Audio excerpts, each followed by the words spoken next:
toujours vivre le Bien, tu fais, bilile le kamalo bana ebele.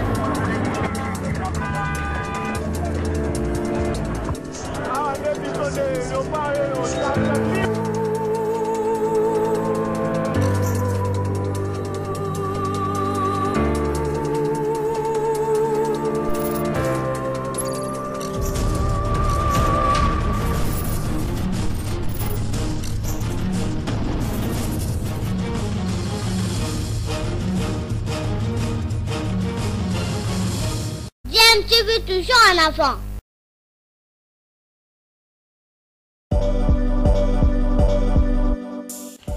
Vous êtes sur DMTV, bonjour ou bonsoir, tout dépend de l'heure à laquelle vous nous suivez. Tout plaisir est pour nous de vous retrouver, mais surtout de savoir que vous êtes nombreux en train de suivre votre chaîne YouTube DMTV. DMTV qui vous propose l'actualité, vous propose également des analyses et des réflexions sur des sujets d'actualité, sur des faits sociaux, tout simplement sur des réalités que nous observons ici chez nous en République démocratique du Congo. Et malencontreusement rendu public au cours d'un point de presse animé par un officier de police judiciaire, et ce, avant de le transférer à l'auditorat militaire. Il nous convient de communiquer sur les violations enregistrées jusqu'à présent, lesquelles portent atteinte à un procès équitable dans le traitement de ce dossier judiciaire.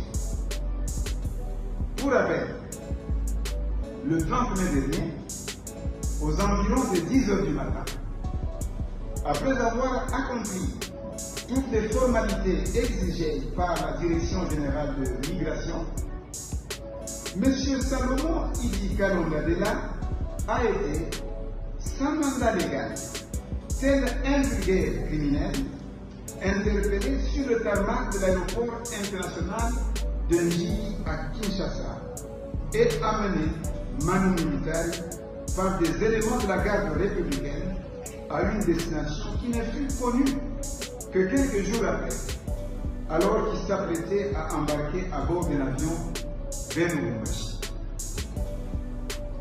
Après ces événements odieux et impropres à la préhension d'un état de droit, signalé et retrouvé dans les installations de l'ex-DENIA, M. Salomon Idi Kalonga-Dela a été immédiatement placé en garde à vue, sans qu'il ne soit informé des motifs de son arrestation, avant d'être auditionné plusieurs jours plus tard, sans droit de visite, ni d'assistance par un avocat de son choix.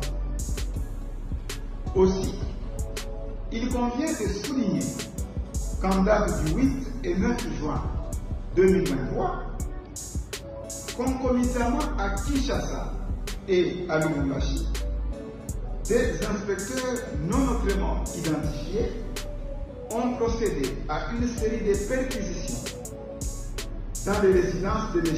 Salomon Idi Kalonga-Dela, ce sans sa présence, ni celle des membres de sa famille, y compris dans celle de sa mère biologique, lesquels ont conduit à la saisie de quelques effets personnels, en l'occurrence un coffre-fort, des téléphones, des cartes SIM et de visite, des tablettes, des ordinateurs et imprimantes, en violation des articles 29 de la Constitution de la République démocratique du Congo, 22 et 33 du Code de procédure pénale congolais.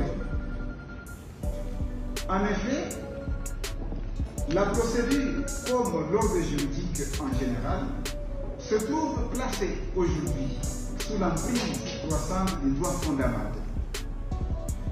Il existe un véritable droit substantiel à un procès équitable, conforme aux exigences d'un État démocratique, c'est-à-dire aux garanties fondamentales d'une bonne justice.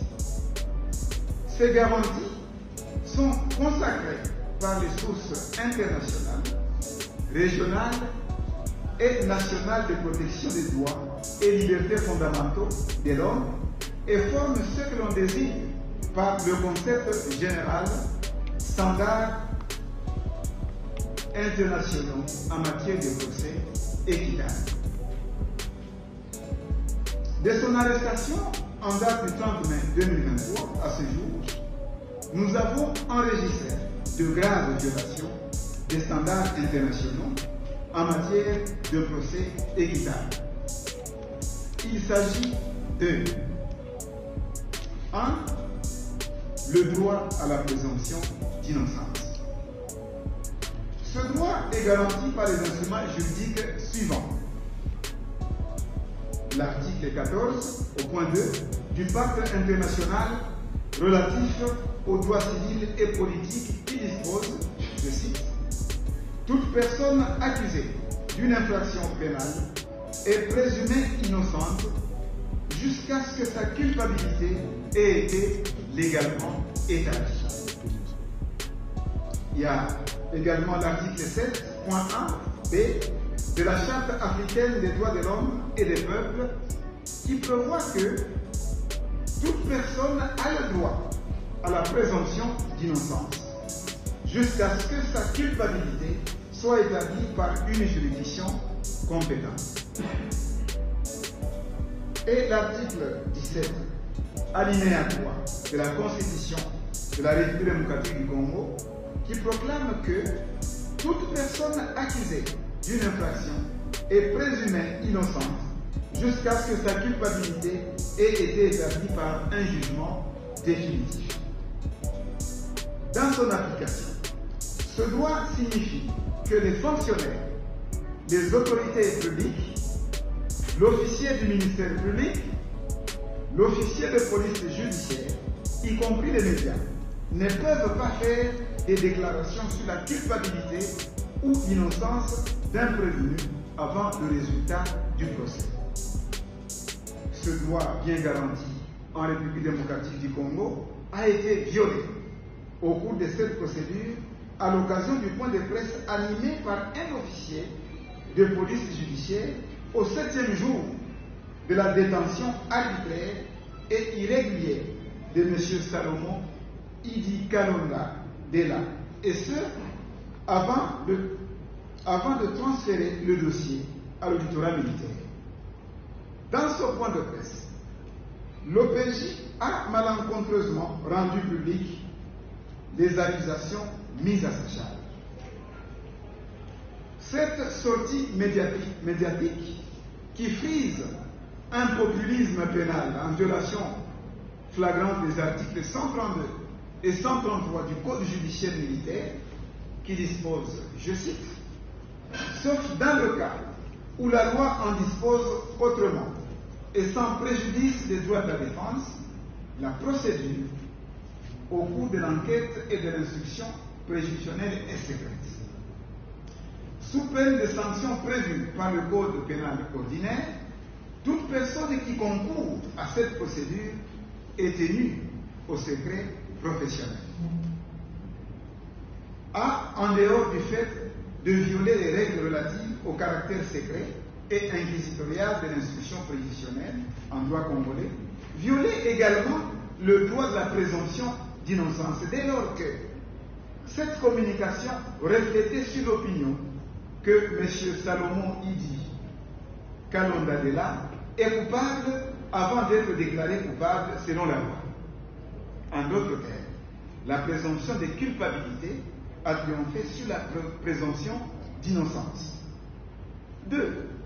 Le droit de se faire assister par un défenseur de son choix.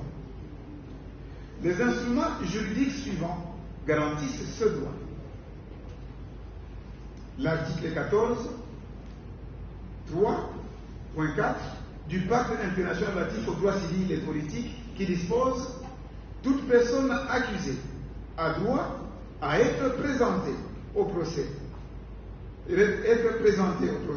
et à se défendre elle-même ou avoir l'assistance d'un défenseur de son choix. Si elle n'a pas de défenseur, à être informée de son droit d'en avoir un. Et chaque fois que l'intérêt de la justice l'exige, à se voir attribuer l'office d'un défenseur, sans frais, si elle n'a pas de moyens de le rémunérer. L'article 14, 1.c de la Charte africaine des droits de l'homme et des peuples dispose quant à lui ce qui suit. Toute personne a droit à la défense, y compris celui de se faire assister par un défenseur de son choix.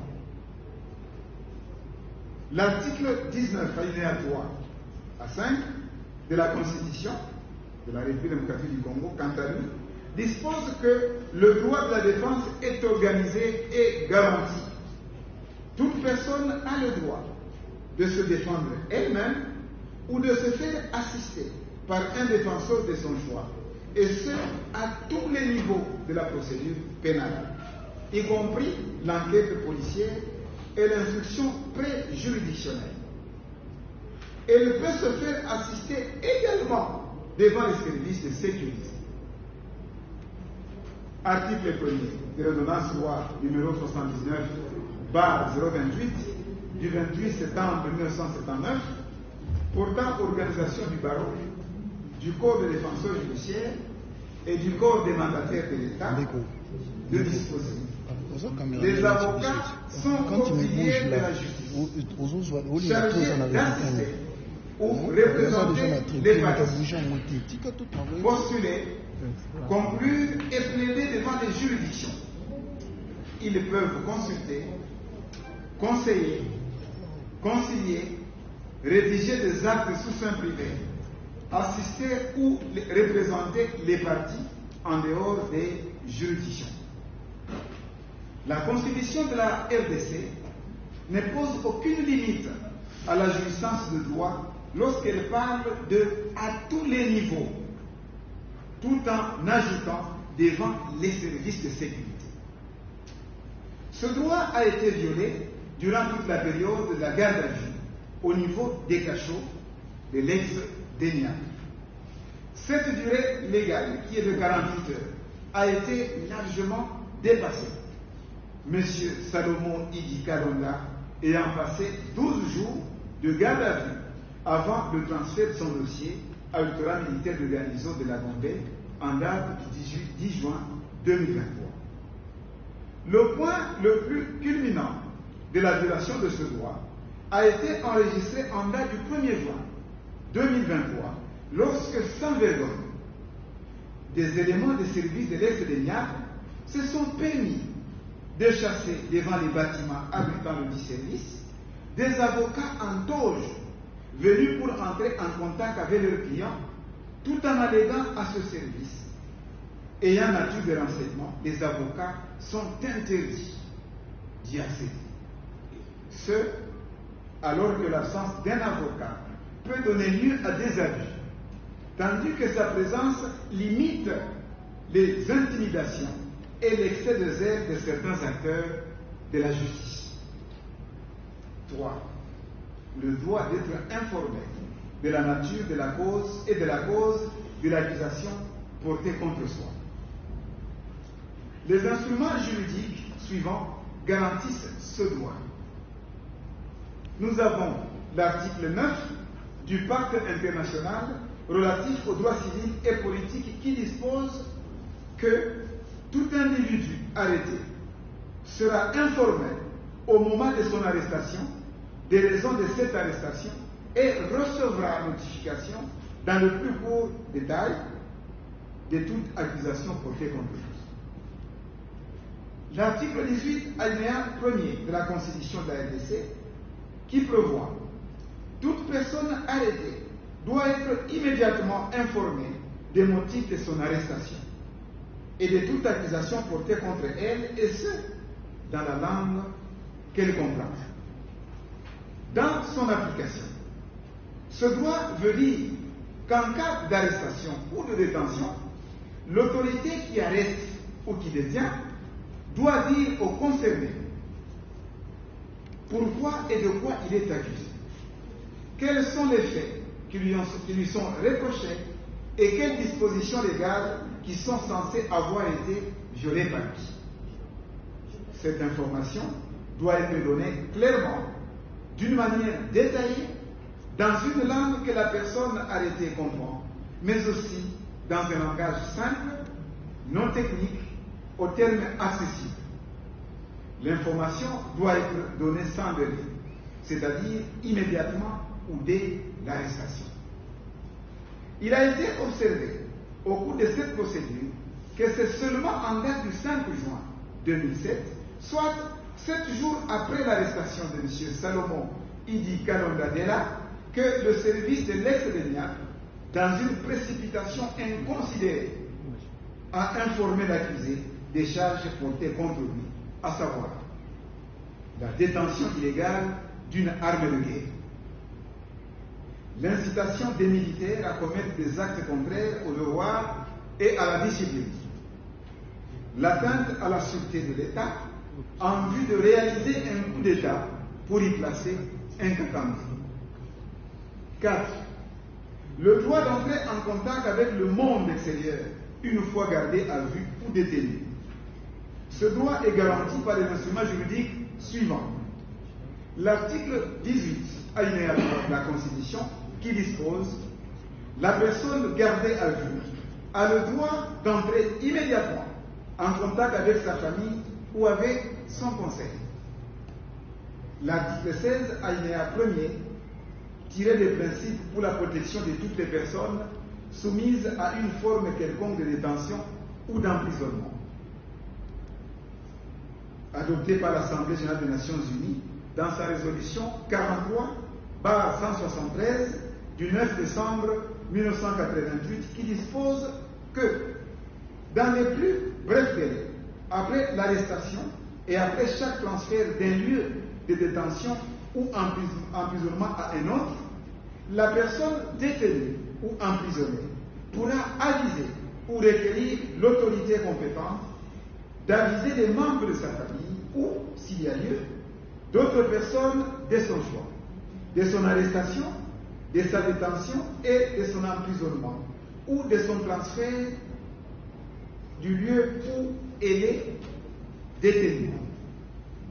L'article 19 des principes pour la protection de toutes les personnes soumises à une forme quelconque de détention ou d'emprisonnement qui dispose, je cite, « Toute personne détenue ou emprisonnée a le droit de recevoir des visites, en particulier des membres de sa famille, et de correspondre en particulier avec eux, et elle doit disposer de possibilités adéquates de communiquer avec le monde extérieur sous réserve des conditions et restrictions raisonnables que peuvent spécifier la loi ou les règlements pris conformément à la loi.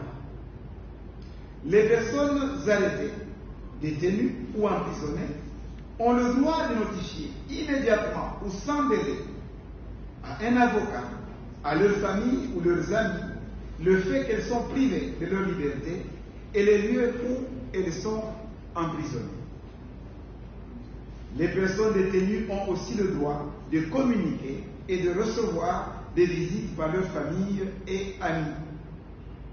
Il a été enregistré au cours de cette période la violation grave de ce droit, lorsqu'il a fallu attendre plusieurs heures pour que la famille de M. Salomon Idi Kalonda Dela découvre le lieu où il a été incarcéré, d'une part, et que des visites ont été systématiquement refusées aux membres de sa famille, d'autre part. Quid alors des accusations visées ci-dessus? S'agissant des préventions mises à charge de M. Salomon Idi Kalonda Dela, il y a lieu de retenir, selon le communiqué qui avait été lu par les enquêteurs des services de renseignement militaire, que ce dernier est poursuivi pour des faits constitutifs des infractions de détention illégale d'une arme de guerre, incitation des militaires à commettre des actes contraires au devoir et à la discipline, 2. Atteinte à la sûreté de l'État en vue de réaliser un coup d'État pour y placer un Katanga. 3. En ce qui nous concerne, nous nous interdisons d'opiner ou d'épiloguer sur ces préventions, du reste fantaisistes, qui ne résisteront pas à la moindre critique objective, au risque de violer le secret de l'instruction préjudiciable. Quand bien même les enquêteurs, eux, ne se sont pas gênés de préparer l'opinion sur la culpabilité du client, oubliant le principe de l'évolution et de la qualification des faits en matière pénale pour informer au public des motifs de son arrestation. Ainsi donc, nous avons hâte de connaître la suite que l'auditorat militaire de garnison de Kinshasa-Gombe attend réserver à cette affaire. Au regard de toutes ces violations procédurales qui ont émaillé l'arrestation et la détention de M.